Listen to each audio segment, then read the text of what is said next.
comment débloquer certaines situations.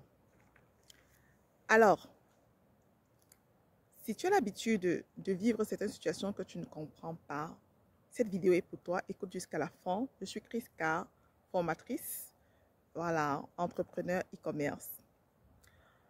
Je vais te parler des situations auxquelles tu vis, tu as eu à vivre, ou tu connais un proche qui a vécu depuis des forteresses, mais tu ne sais pas comment faire pour traverser ces situations. Écoute très bien, attentivement cette vidéo.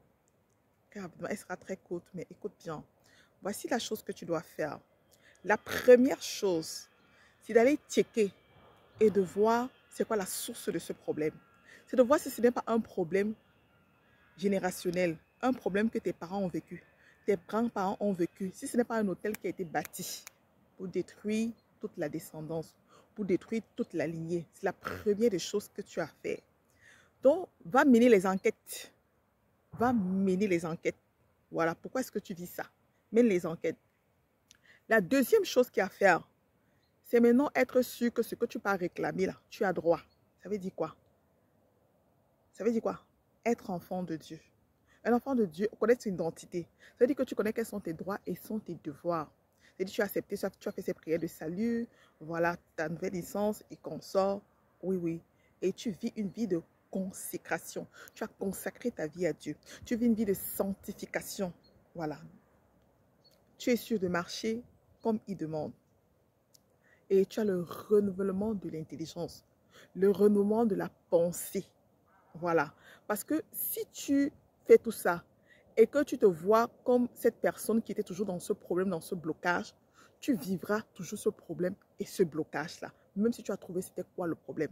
Parce que c'est en le faisant et en demandant la révélation que Dieu va te montrer. Et maintenant, tu vas voir cette possibilité, cette faisabilité, tu vas briser, tu vas détruire, tu dois proclamer et tu vas déclarer maintenant ta nouvelle vie. Ton nouveau toi, ça ne sera plus la vie de tes parents. Ce n'est plus le sang, voilà, du péché. C'est le sang de Jésus, le nouveau sang qui coule dans tes veines. Et quand tu vas déclarer, proclamer, déclarer cela, et tu vas voir que les choses vont changer autour de toi. Ça va s'ouvrir. Un autre point que tu peux faire encore, très important, quand la situation est vraiment coriace, fais une alliance avec Dieu. On veut tout le temps que Dieu nous donne. Qu'est-ce que nous on donne à Dieu? On veut tout le temps recevoir. Qu'est-ce que nous aussi on fait pour lui? Si tu t'occupes des affaires, de ses affaires, lui va s'occuper pour toi. Alors ce que tu as à faire maintenant, rappelle-toi de Anne qui a consacré son fils sans somme. Si tu me donnes un enfant, je ferai tout ce que tu me demandes. Alors toi-même, dis à Dieu ce que tu vas faire pour lui.